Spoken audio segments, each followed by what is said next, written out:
आपका नाम क्या है जो कंडक्ट कर रही है?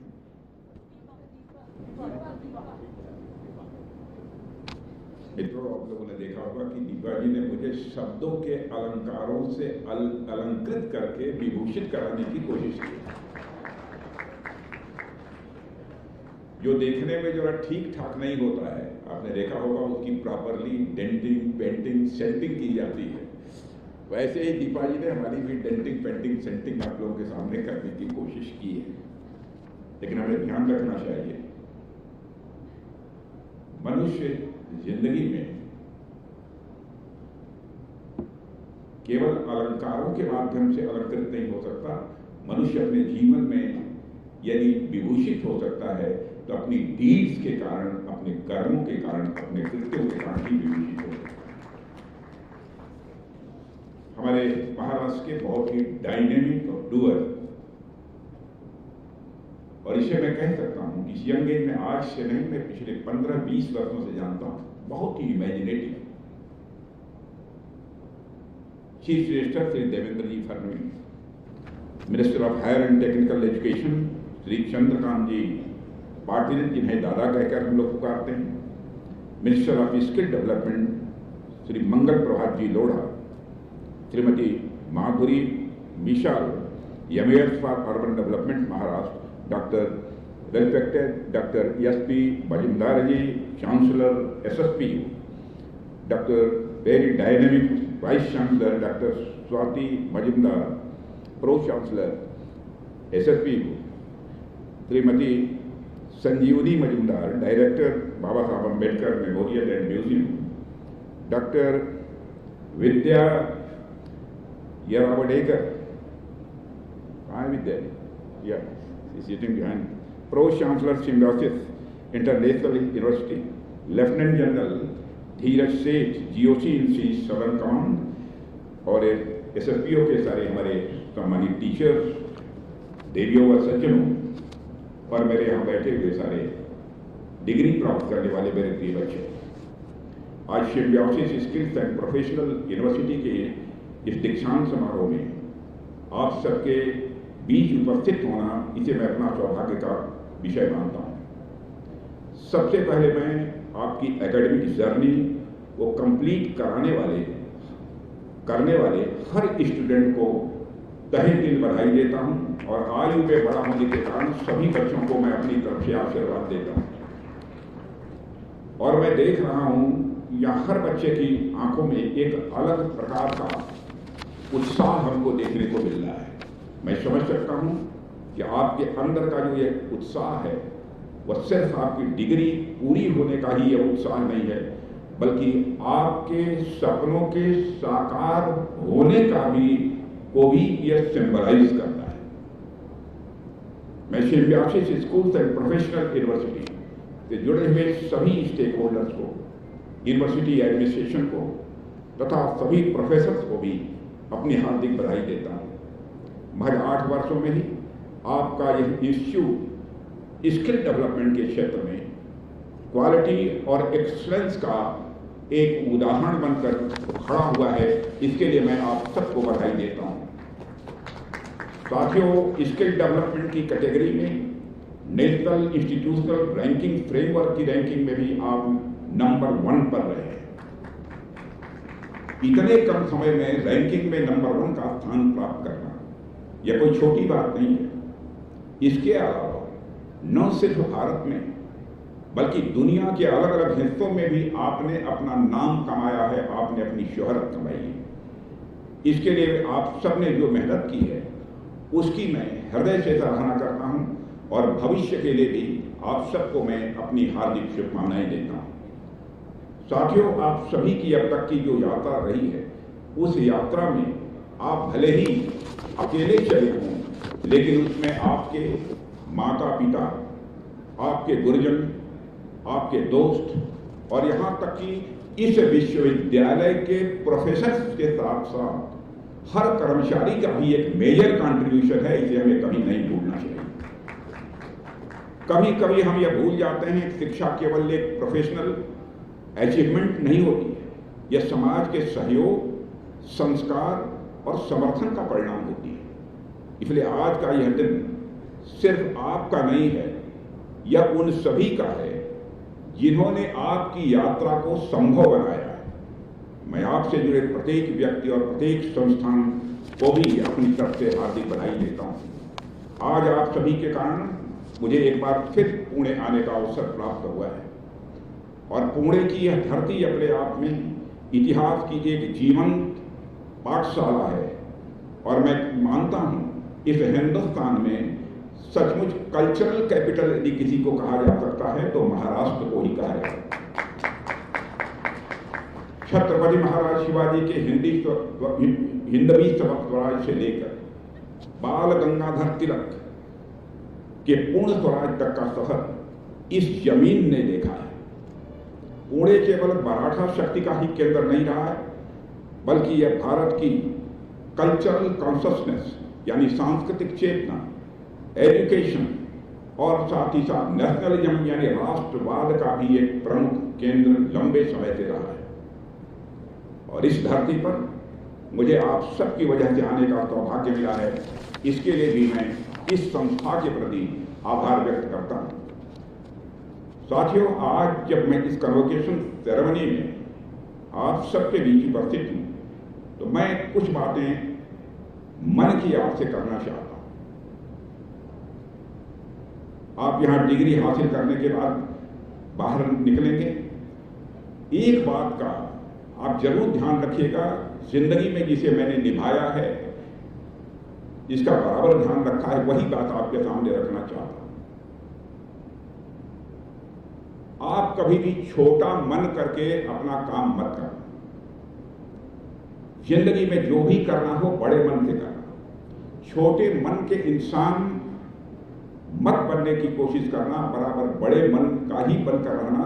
भले ही जीवन में कुछ अचीव हो पाए या न हो पाए, उसकी चिंता मत करना। और मैं दावे के साथ कहता हूं, जितने बड़े मन से आप काम करोगे उतने ही सुख की आपको प्राप्ति होगी, उतने ही आनंद की आपको प्राप्ति होगी।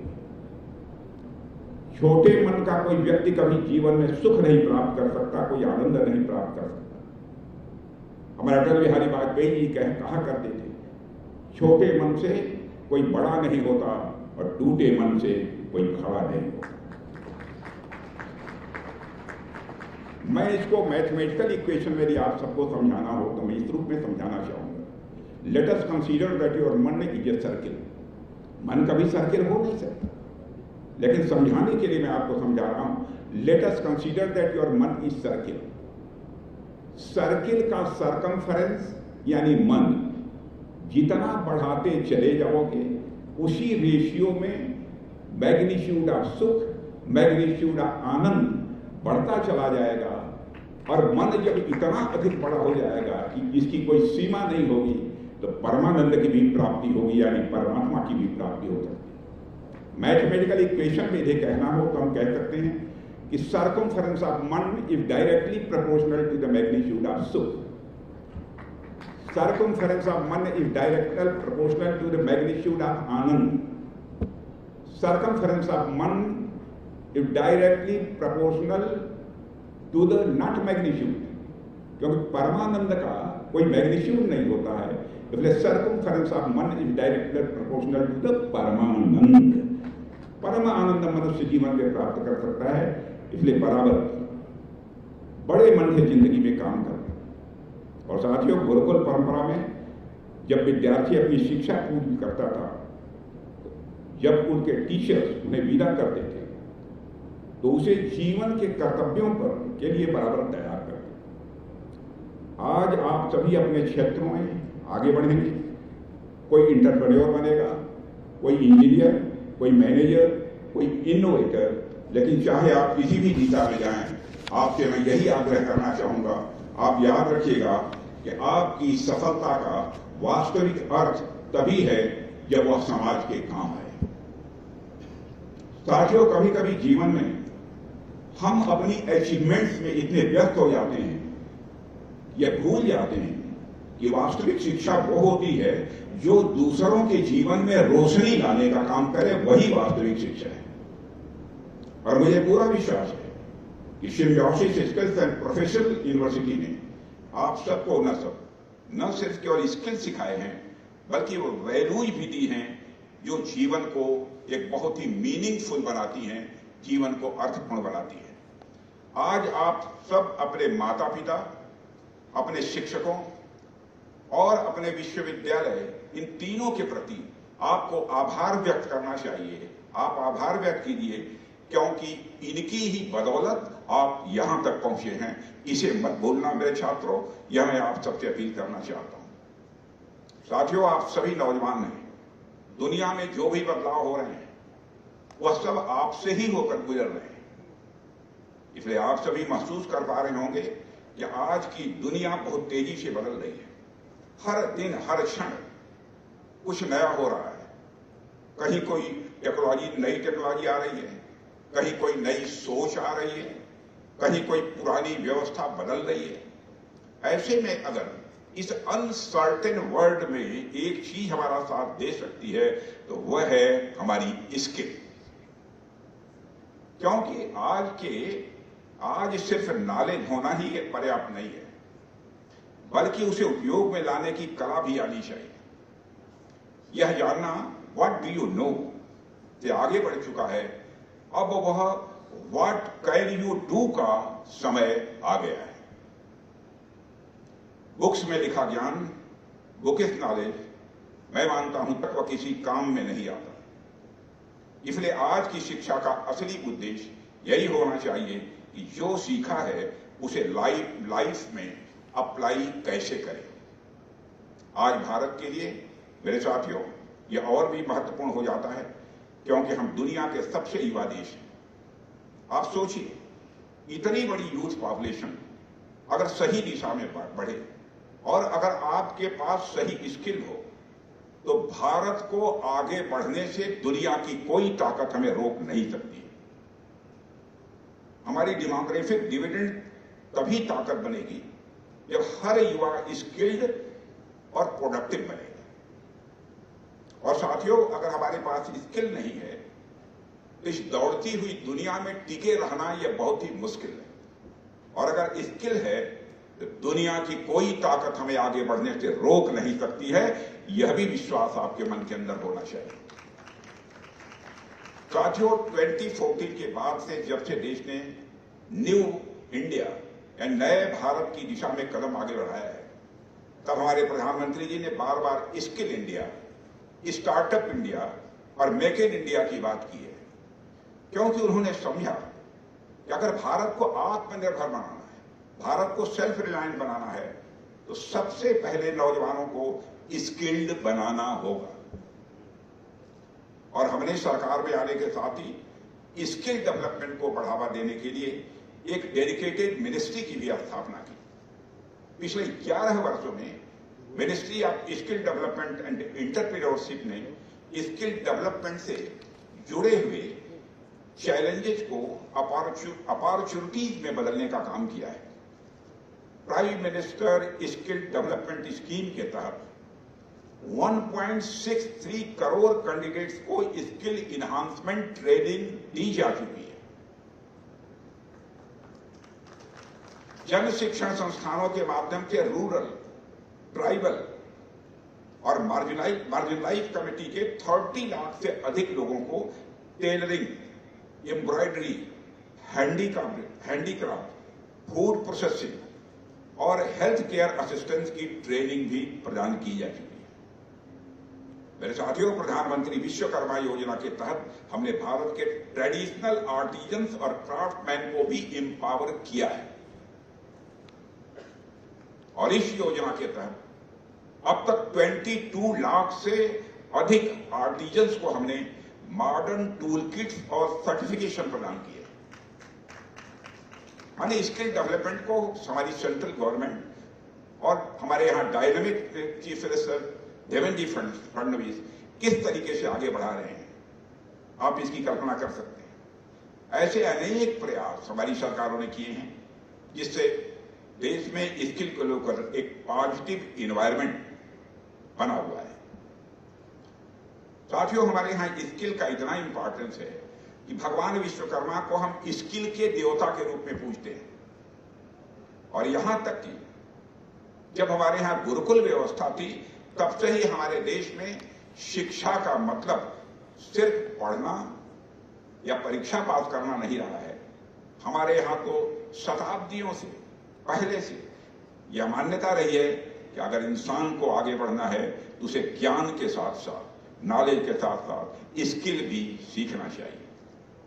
तभी तो हमारे गुरुकुलों में 64 कलाएं, 14 विद्याएं सिखाई जाती थी, चाहे म्यूजिक हो, चाहे डांस हो, चाहे चित्रकला हो, या सब बोलिए खेती बाड़ी हो। यह सब कुछ मैं मानता हूं कि यह एजुकेशन के ही पार्ट थे प्राचीन भारत, ताकि छात्र केवल स्कॉलर न, विद्वान न बने, बल्कि आत्मनिर्भर और हर स्थिति में वह सक्षम भी बन सके। इस बात को ध्यान में रखकर हमारे यहां शिक्षा दी जाती थी प्राचीन भारत में। आज हम जब स्किल इंडिया या आत्मनिर्भर भारत की बात करते हैं तो असल में हम उसी सोच को फिर से जी रहे हैं। अब वक्त आ गया है कि हम सब मिलकर स्किल से देश को आगे बढ़ाएं, और मुझे यह देखकर सचमुच बहुत अच्छा लग रहा है कि symbiosis skills and professional university इसी दिशा में तेजी से काम कर रही है। और यहां शिक्षा सिर्फ नौकरी पाने के लिए नहीं दी जा रही है, बल्कि नौकरी देने की क्षमता पैदा करने के लिए आपको यहां पर स्किल की शिक्षा दी जा रही है। और मुझे देखकर संतोष भी होता है, गर्व की अनुभूति होती है कि आप सब उस एक नई सोच को रिप्रेजेंट करते हैं। आप नई सोच के प्रतिनिधि हैं जो यह मानती है कि skill is not just a tool to earn, it is a power to build the nation.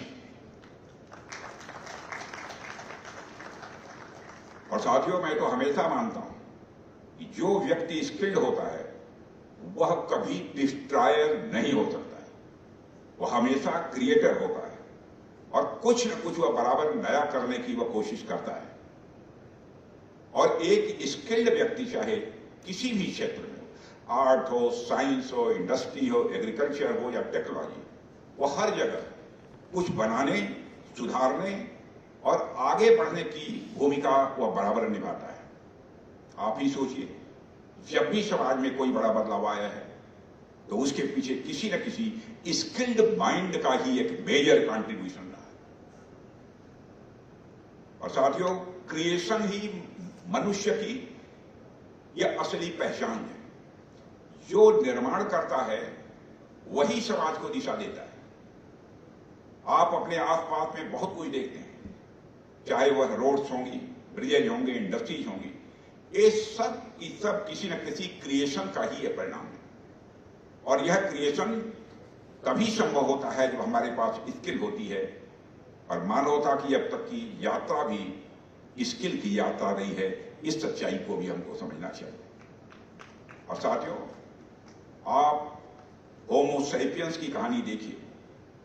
सबसे पहले इंसान ने पत्थरों से औजार बनाया हो, तो मुझे लगता है वह मानव का पहला स्किल डेवलपमेंट प्रोग्राम रहा होगा। जबकि पत्थरों से औजार बनाया होगा, किसी ने व्हील बनाया, किसी ने आग को जलाना सिखाया, किसी ने खेती की कला सीखी। यही सब तो क्रिएशन के शुरुआती रूप थे। कृषि भी तो आप में एक स्किल है। साथियों, किसी ने खेती बाड़ी की स्किल सीखी, उसने सभ्यता को स्थायित्व दिया। किसी ने घर बनाना सीखा, किसी ने व्यापार की समझ विकसित की, किसी ने संगीत और चित्रकला का भी कौशल पाया। और यही सब तो वह स्किल थी जिन्होंने समाज को एक शेप दिया, समाज को एक आकार दिया। और बाद में बाजार बने, उद्योग शुरू हुए, शहर बसे, और यह सब उन्हीं स्किल्ड हैंड्स और क्रिएटिव माइंड का ही एक कंट्रीब्यूशन था। साथियों, इतिहास इस बात का गवाह है कि हर युग की पहचान उसके स्किल्ड क्रिएटर से ही हुई है। इतिहास इस बात का गवाह है कि हर युग की पहचान उसके स्किल्ड क्रिएटर से ही हुई है। आपको सिर्फ एंशिएंट एरा में ही नहीं, बल्कि मॉडर्न एरा में भी इसके उदाहरण देखने को मिले। इंडस्ट्रियल रिवॉल्यूशन कब आया? जब मानव ने मशीन चलाने की स्किल सीखी। आईटी रिवॉल्यूशन कब आया? जब मानव ने कंप्यूटर चलाना सीखा।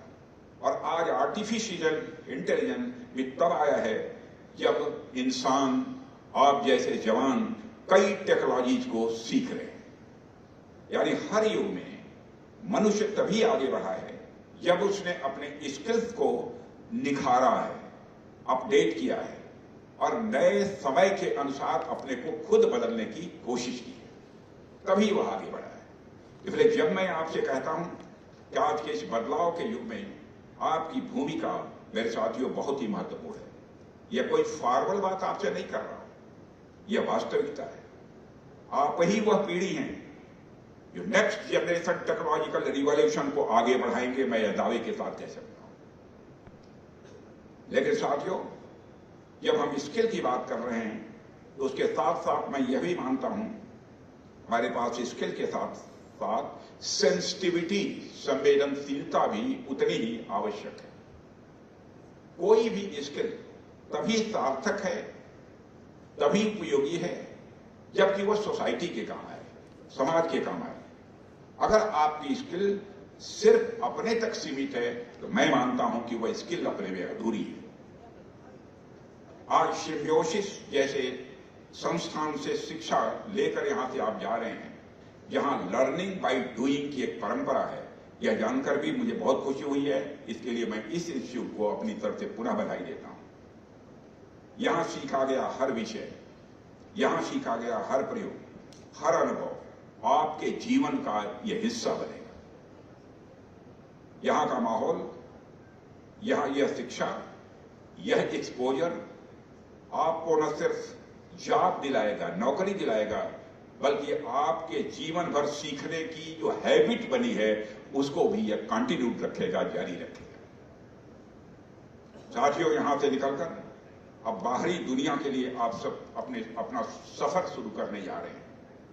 अब आप एक ऐसे दौर में प्रवेश कर रहे हैं जहां चैलेंजेस भी बहुत बड़े हैं और साथ ही साथ पॉसिबिलिटी, संभावनाएं भी बहुत बड़ी हैं। लेकिन मुझे पूरा भरोसा है कि आप उन चुनौतियों से कभी डरेंगे नहीं, बल्कि उन्हें सीखने की एक अवसर समझेंगे। साथियों, यह डिग्री तो आपके पासपोर्ट की तरह है और आपकी असली यात्रा तो मैं मानता हूं अब शुरू होगी जब आपने डिग्री हासिल की है। अब तक की आपकी शिक्षा की यात्रा इस विश्वविद्यालय के कैंपस तक सीमित रही, लेकिन अब यह सीमाएं खत्म हो रही हैं। अब पूरी दुनिया, whole world will be your university. साथियों, अब तक की आपकी दुनिया या कैंपस थी, लेकिन अब पूरी दुनिया अब आपका कैंपस होगी और आपको इस कैंपस में जो एक्सपीरियंस मिला होगा वह आपकी आने वाली जिंदगी के लिए भी बड़ा बेनिफिशियल होगा। और अब जिस दुनिया में आप जा रहे हैं वहां न तो कोई डिफाइंड सिलेबस है और न तो कोई सेट टाइमिंग है, यानी कोई निर्धारित समय भी नहीं है। वैसे आप सभी बच्चे यहां पर जो मौजूद हैं स्किल्ड हैं और मैं जानता हूं एक स्किल्ड माइंड कभी रुकता नहीं है, वह हर परिस्थिति में अपना रास्ता तलाश ही लेता है। और मुझे पूरा विश्वास है कि आपका हर कदम किसी क्रिएशन की दिशा में उठेगा और आपने अपना कौशल, अपने परिश्रम और अपने संकल्प से आप एक नई हिस्ट्री क्रिएट करेंगे, यह भी मुझे पूरा विश्वास है। और इसके लिए भी मैं आप सबको अपनी हार्दिक शुभकामनाएं देता हूं। यह समय की जरूरत है मेरे साथियों, इस समय की जरूरत है कि आप इस एम्बिशन के साथ, इस सोच के साथ आगे बढ़ें। साथियों, जब मैं एम्बिशन की बात कर रहा हूं तो मुझे एक बात याद आ रही है। रटगर ब्रैगमैन, जिनका नाम सुना होगा, उनकी एक पुस्तक है मॉरल एम्बिशन। उसमें उन्होंने बहुत सुंदर सी बात कही है। उन्होंने कहा है कि असली महत्वाकांक्षा वह नहीं होती जो हमें दूसरों से आगे निकलने की होड़ में लगाए, बल्कि असली महत्वाकांक्षा वह होती है जो हमें किसी के जीवन में अच्छा बदलाव लाने के लिए इंस्पायर करे, किसी के जिंदगी में बदलाव लाने के लिए प्रेरित करे। और सच कहूं तो आज की दुनिया को ऐसे ही लोगों की जरूरत ऐसे नौजवानों की जरूरत है जो सिर्फ ये न कहें कि बदलाव आना चाहिए, बल्कि यह ठान लें कि हम बदलाव लाकर ही रहेंगे। ऐसे नौजवानों को इस देश की जरूरत है। मेरे साथियों, आपका ज्ञान, आपकी समझ और आपका हुनर, मैं मानता हूं यही हमारे देश की सबसे बड़ी ताकत है। आने वाले समय में आप ही वे लोग हैं जो भारत की क्या दिशा होगी, भारत किस दिशा में आगे बढ़ेगा, उसे तय करेंगे। इसलिए मैं इतना कहना चाहता हूं, आगे बढ़िए, लेकिन सिर्फ सफलता प्राप्त करने के लिए आगे मत बढ़िए, बल्कि एक अच्छा इंसान बनने के लिए भी आप आगे बढ़िए। यह मैं आप सबसे आग्रह करना चाहूंगा। कोशिश कीजिए कि आप जहां भी जाएं वहां कुछ अच्छा छोड़ कर आएं, किसी के चेहरे पर मुस्कान लाएं, किसी की मदद करें या फिर किसी को एक नई उम्मीद दें। यही हम सबके जीवन की, मैं मानता हूं कि सबसे बड़ी उपलब्धि है, हम सबके जीवन की सबसे बड़ी ताकत है। और यही वो मॉरल एम्बिशन है जिसकी बात ब्रैगमैन करते हैं कि बात दुनिया में सबसे अच्छे बनने की नहीं है, बल्कि दुनिया के लिए सबसे अच्छा बनने की है। और जब यह सोच हर युवा के भीतर होगी तो देश अपने आप और मजबूत होगा, संवेदनशील होगा और मेरे साथियों वो बेहतर बनता चला जाएगा। और आप सबको जानते ही हैं कि आज हम सब सोशल मीडिया में घिरे हुए हैं। मैं सोशल मीडिया की तरफ भी आपका ध्यान आकर्षित करना चाहूंगा। आप सब सोशल मीडिया से घिरे हुए हैं। आप में से शायद ही कोई ऐसा होगा जो सोशल मीडिया के इस सोशल डिलेमा को न जानता। आप सोशल मीडिया पर देखिए, हर तरफ दिखावे की जिंदगी का जाल फैला हुआ है। हर तरफ दिखावे की जिंदगी का जाल फैला हुआ है। और कई बार तो ऐसा होता है कि हम दिन भर दूसरों की जिंदगी देखते रहते हैं और अनजाने में उसी के हिसाब से अपनी जिंदगी को भी मापने लगते हैं, अपनी जिंदगी को भी तुलना करने लगते हैं। साथियों, हमें लगता है सक्सेस वही है जो सामने वाले ने हासिल की, लेकिन असल में हर किसी सक्सेस की अपनी अलग परिभाषा होती है। किसी का सपना बड़ा बिजनेसमैन बनना हो सकता है, तो किसी का सपना अपने गांव के बच्चों को पढ़ाना भी हो सकता है। ये होता क्या है, हम दूसरे के सपनों को ही अपना सपना बना लेते हैं और फिर उसी दौड़ में लग जाते हैं जो दौड़ हमारी कभी थी ही नहीं। इसलिए मैं साथियों कहना चाहता हूं, दिखावे की जिंदगी जीना यह कोई आसान नहीं है। ऐसा करना अंदर से थका देता है, अंदर से आपको तोड़ देता है। और जब हम अपने असली सपनों को नहीं समझते हैं और उन्हें पूरा करने की कोशिश नहीं करते हैं, तो हम जिंदगी जैसे कीमती तोहफे को बेकार कर देते हैं। और आप सोचिए, अगर गांधी जी या वीर सावरकर सिर्फ बड़े वकील बनने में लग जाते तो क्या आज हम सब यहां पर उन्हें याद करते? अगर नेताजी सुभाष चंद्र बोस ने अंग्रेजों की नौकरी ठुकराने की हिम्मत या न की होती तो क्या वे आज भी हमारे लिए एक सोर्स ऑफ इंस्पिरेशन बन सकते थे? नहीं।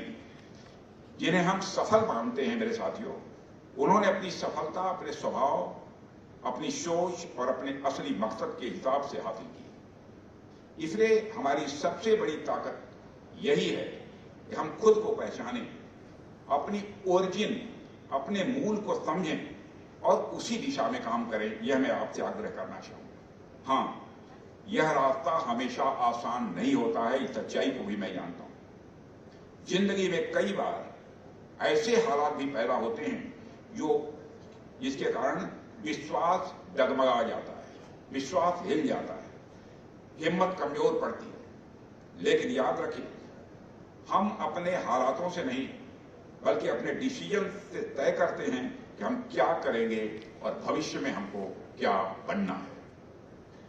साथियों, जब भी मुश्किल वक्त आए, मेरा आपसे सुझाव है कि दो चीजें हमेशा याद रखिएगा।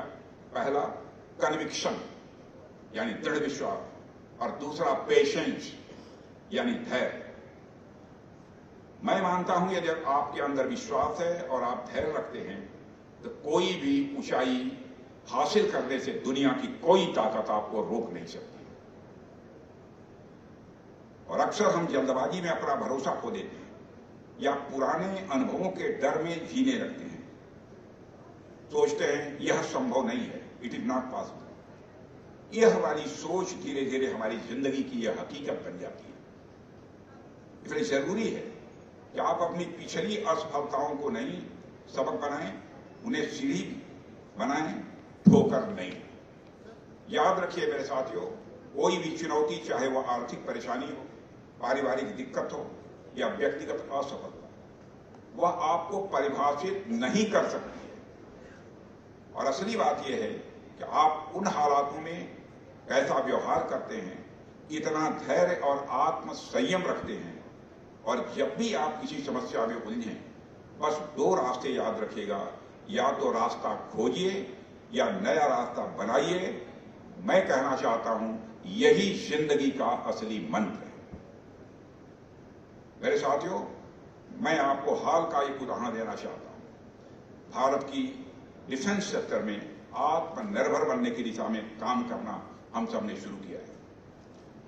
पहले हम सभी के लिए बहुत मुश्किल लग रहा था।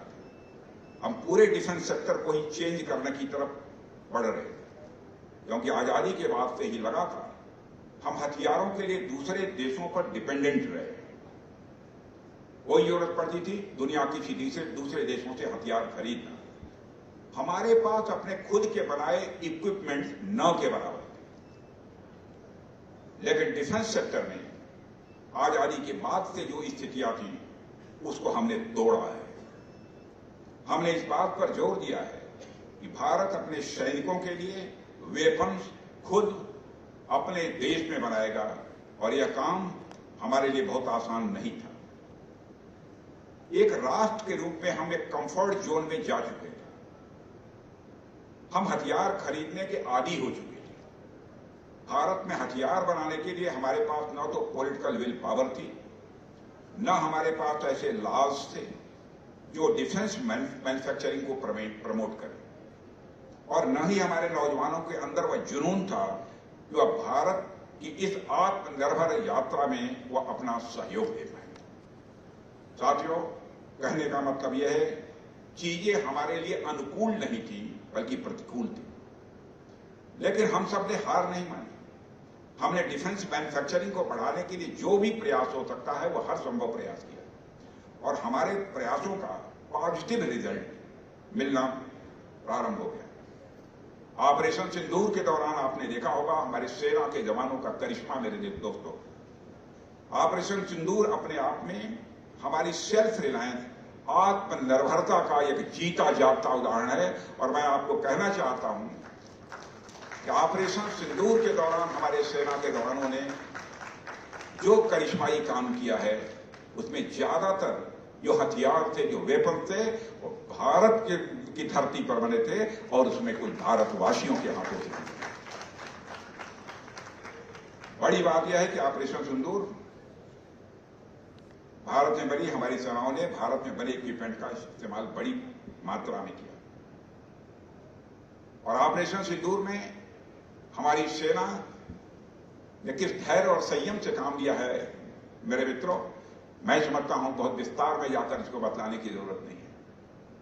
हमारे प्रधानमंत्री ने जी भी जो दिशा दी वह करिश्माई है। आपने देखा होगा, दुनिया का अकेला देश यह भारत है जिसने वसुधैव कुटुंबकम, the whole world is a family, यह संदेश देने वाला दुनिया की धरती पर अकेला देश कोई है तो हमारा और आपका देश यह भारत है। हम यहां धर्म और जाति के आधार पर कोई भेदभाव नहीं करते, और भारत ही दुनिया का अकेला ऐसा देश है जिसने भारत की सीमा में रहने वाले लोगों को ही अपने परिवार का सदस्य नहीं माना है, बल्कि पूरे विश्व की धरा पर रहने वाले लोगों को अपने परिवार का सदस्य मानते हुए वसुधैव कुटुंबकम, यानी the whole world is a family, यह संदेश यदि कहीं से गया है तो हमारे और आपके देश भारत की धरती से ही सारी दुनिया को गया है। इसलिए धर्म, जाति, मजहब के आधार पर हम लोगों ने कभी भेदभाव नहीं किया। लेकिन हमारे पड़ोसी देश से आतंकवादियों ने आकर धर्म पूछकर पहलगाम में भारत के नागरिकों को मारा। लेकिन यह भारतवासियों का संयम देखिए, हमारी सेना का संयम देखिए। बहनों भाइयों, जो हमने उनको मारा, धर्म को देखकर नहीं मारा, धर्म पूछ कर नहीं मारा, उनका कर्म देखकर हम लोगों ने मारा है। यह है भारत। दुनिया के देशों में से यह बड़ा अंतर है भारत का। और साथियों, आपको जानकर गर्व होगा कि हमारे नौजवानों ने बढ़ चढ़कर डिफेंस मैन्युफैक्चरिंग में योगदान अपना दिया है। पिछले 10 वर्षों में भारत का डिफेंस प्रोडक्शन 46,000 करोड़ से बढ़कर 50 लाख करोड़ तक पहुंच गया है, इतनी जल्दी। और इसमें से लगभग 33,000 करोड़ का कंट्रीब्यूशन तो हमारे प्राइवेट सेक्टर के द्वारा आ रहा है। अब हम सबका लक्ष्य है कि 2029 तक हम इस डोमेस्टिक डिफेंस मैन्युफैक्चरिंग को 3 लाख करोड़ रुपए तक ले जाएं। और मैं आपको बतलाना चाहता हूं, कोशिश हमारी यही है और परमात्मा इसमें हमारी निश्चित रूप से मदद करेगा। और हम यह चाहते हैं कि करीब हमारा डिफेंस एक्सपोर्ट भी अप्रॉक्सीमेटली 50,000 करोड़ तक पहुंच जाए। और यह अपने आप में बहुत ही एम्बिशियस विजन है, लेकिन मैं आश्वस्त हूं कि हमारा यह लक्ष्य हासिल होकर रहेगा। साथियों, मुझे यह जानकर भी बहुत अच्छा लगा कि symbiosis skills and professional university ने अब डिफेंस टेक्नोलॉजी में एक नया इंजीनियरिंग प्रोग्राम शुरू किया है। मैं सच कहूं तो यह कदम मुझे बेहद विजनरी, बेहद दूरदर्शी लगता है। आज हमारा देश डिफेंस सेक्टर में आत्मनिर्भर बनने की दिशा में तेजी से आगे बढ़ रहा है। ऐसे में इस इंस्टीट्यूट और ऐसे कोर्स, इस प्रकार के इंस्टीट्यूट और ऐसे कोर्स मैं मानता हूं कि हम सबके लिए बहुत ही जरूरी हो जाते हैं।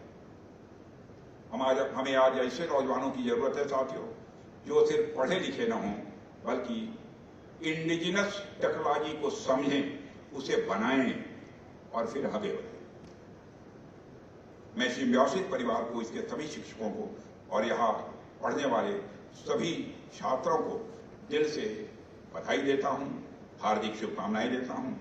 और आपने जो पहल की है वह एक एकेडमिक इफर्ट्स होने के साथ साथ नेशन बिल्डिंग का भी एक संकल्प है, यह मैं मानता हूं। आपका यह प्रोग्राम हमारे देश में न्यू जॉब्स, न्यू स्टार्टअप्स और न्यू टेक्नोलॉजिकल इनोवेशन का मार्ग प्रशस्त करेगा। और मुझे पूरा विश्वास है कि next generation defence equipment, drone या मिसाइल सिस्टम आप में से ही कोई युवा डिजाइन करेगा, यह मैं विश्वास व्यक्त करना चाहता हूं। वैसे भी पुणे की धरती का जहां तक प्रश्न है, पुणे की धरती अपने डिफेंस इंपॉर्टेंस के लिए सारे देश में जानी जाती है, बाहर भी जानी जाती है। यह शहर मैं मानता हूं जितना ट्रेडिशनल है उतना ही मॉडर्न भी है। और भारत के डिफेंस सेक्टर के लिए यह शहर बहुत ही इंपॉर्टेंट सेंटर है। और भारतीय सेना की सदर्न कमांड का मुख्यालय स्थिति है। और हमारे सदर्न कमांड के कमांडर इन चीफ भी यहाँ पर लेफ्टिनेंट जनरल धीरज शेख भी बैठे हुए। इसके अलावा डिफेंस सेक्टर से जुड़े हुए कई इंपॉर्टेंट इस्टेब्लिशमेंट भी इस शहर में हैं। कुल मिलाकर मुझे कहना हो तो मैं कह सकता हूं कि पुणे अपने आप में ट्रेडिशंस और टेक्नोलॉजी दोनों का यहां संगम है। इसलिए ऐसे स्थान पर आप सभी का स्किल्ड होना आप सबके लिए इंस्पायरिंग भी है। और मुझे पूरा विश्वास है कि जो इंस्पिरेशन आपको यहां से मिली है उसे आप जिंदगी यानी पूरी जिंदगी कैरी करेंगे, ऐसा मेरा पक्का विश्वास है। और साथियों, आज हम 21st सेंचुरी में हैं, एक ऐसे दौर में जिसमें हम 4th इंडस्ट्रियल रिवॉल्यूशन देख रहे हैं। 4th इंडस्ट्रियल रिवॉल्यूशन देख रहे हैं। आज हर दिन कोई ना कोई नई टेक्नोलॉजी सामने आ रही है। Artificial intelligence, machine learning, internet of things, blockchain, और ये सब मिलकर हमारे जीवन को तेजी से बदल रही है। काम करने का तरीका, सोचने का तरीका, यहां तक कि सीखने का तरीका भी अब अलग हो गया है। हालांकि आर्टिफिशियल इंटेलिजेंस को लेकर बहुत सारे कंफ्यूजन्स भी क्रिएट किए जाते हैं कि यह जॉब्स को समाप्त कर देगा, जॉब्स को खा जाएगा, या फिर ह्यूमंस की यूटिलिटी ही इस एआई के कारण समाप्त हो जाएगी। लेकिन मैं इन परिवर्तनों को लेकर बहुत ही ऑप्टिमिस्ट हूं, बहुत ही आशावादी। जब भी कोई नई रिवॉल्यूशन आती है तो उसको लेकर कुछ कंफ्यूजन, कुछ डर हमेशा रहे, लेकिन हर टेक्नोलॉजिकल रिवॉल्यूशन मानव के हित के लिए हुआ है, मानव के कल्याण के लिए हुआ है। हम उस टेक्नोलॉजी का कैसे उपयोग करते हैं, इस पर बहुत कुछ निर्भर करता है। और साथियों, यह महज बातें हैं कि मशीनें या रोबोट इंसानों की जगह ले लेंगे। कहते हैं लोग, इंसान को बदलने की क्षमता किसी मशीन में नहीं है। दोस्तों, मैं यह विश्वास के साथ कह सकता हूं, क्योंकि मनुष्य में जो संवेदना है, मनुष्य में जो विवेक है और निर्णय लेने की क्षमता है, वह गॉड गिफ्टेड है। उसे दुनिया की कोई ताकत बदल नहीं सकती। और आर्टिफिशियल इंटेलिजेंस को लेकर मैं इस बात से सहमत हूं, AI will not replace humans, but those who use AI will replace those who do not. मतलब यह कहना गलत है कि आर्टिफिशियल इंटेलिजेंस इंसानों को रिप्लेस करे। सच्चाई यह है कि जो इंसान आर्टिफिशियल इंटेलिजेंस का सही उपयोग करना सीख जाएगा, वही आने वाले समय में आगे बढ़ेगा, और जो इससे दूरी बनाएगा वह पीछे छूट जाएगा। आर्टिफिशियल इंटेलिजेंस एक टूल मात्र है, इसलिए उसको कॉम्पिटिटिव टूल के रूप में नहीं, बल्कि उसे कोऑपरेटिव टूल के रूप में देखा जाना चाहिए, ऐसा मैं मानता हूं। साथियों, आज टेक्नोलॉजी ने हमारे जीवन के लगभग हर हिस्से को छू लिया है। अब आर्टिफिशियल इंटेलिजेंस और नई नई टेक्नोलॉजी को अपनाना यह बहुत अच्छी बात है। इससे काम आसान होता है, प्रोडक्टिविटी बढ़ती है और नई संभावनाएं भी इसके कारण स्वाभाविक रूप से खुलती हैं। लेकिन जैसा कि किसी ने कहा है, embrace technology but don't become it. Embrace technology but don't become it, यानी टेक्नोलॉजी को अपनाइए लेकिन खुद को टेक्नोलॉजी मत बनाइए। और यह याद रखना बहुत जरूरी है कि टेक्नोलॉजी एक साधन है, यह साध्य नहीं है, यह मीन्स है, यह एम नहीं है, यह हमारी मदद के लिए है। और हम सबके लिए नहीं, हम उसके लिए नहीं बने। टेक्नोलॉजी हमारे लिए है, हम उसके लिए नहीं है। इसलिए हम सब नई टेक्नोलॉजी को अपनाते हुए अपने संस्कार, अपनी मानवता और अपनी संवेदना को बनाए रखते हुए आगे बढ़ें, यही हमारी शुभकामना है। जैसा कि आप सभी जानते हैं कि हमारा देश अब अमृत काल में प्रवेश कर चुका है। 2047 तक हमने भारत को एक विकसित राष्ट्र बनाने का लक्ष्य रखा है। इसलिए आज के समय में भारत अपने इतिहास के सबसे निर्णायक दौर से गुजर रहा है। और मैं यहाँ उपस्थित सभी नौजवानों से भी ये कहना चाहता हूँ, जिस प्रकार भारत का अमृत काल चल रहा है, ठीक उसी प्रकार यहाँ से निकलने के बाद आप भी अपने जीवन के अमृत काल में प्रवेश कर रहे हैं। यह बात आपके ध्यान में रखनी चाहिए। और साथियों, आने वाले 20-25 साल सिर्फ आपके कैरियर या प्रोफेशनल ग्रोथ को ही तय नहीं करेंगे, बल्कि एक राष्ट्र के रूप में भारत की डेस्टिनी को भी शेप करेंगे, बनाएंगे, ऐसा मैं मानता हूं। जिस एनर्जी, विजन और वैल्यूज के साथ भारत की दिशा तय करेगी, यह सब सारी वैल्यूज के साथ आप यहां से निकलेंगे और वही आने वाले भारत की दिशा तय करेगी। इसलिए मैं आप सभी को अपनी ओर से हार्दिक शुभकामनाएं देता हूं कि अपने जीवन का यह अमृत काल भारत के अमृत काल की तरह ही ब्राइट, पर्पजफुल और इंस्पायरिंग बने। साथ ही इस अवसर पर मैं vice chancellor doctor Swati Majumdar, विश्वविद्यालय प्रशासन, शिक्षकों और सभी कर्मचारियों को भी बधाई देता हूं, जिन्होंने वर्षों से छात्रों के हॉलिस्टिक डेवलपमेंट के लिए लगातार परिश्रम किया है, लगातार काम किया है। मेरी शुभकामना है कि यह विश्वविद्यालय आने वाले वर्षों में इसी तरह से शिक्षा और संस्कार दोनों के क्षेत्र में एक बेंचमार्क इंस्टीट्यूशन बने, यह हमारी ईश्वर से प्रार्थना है।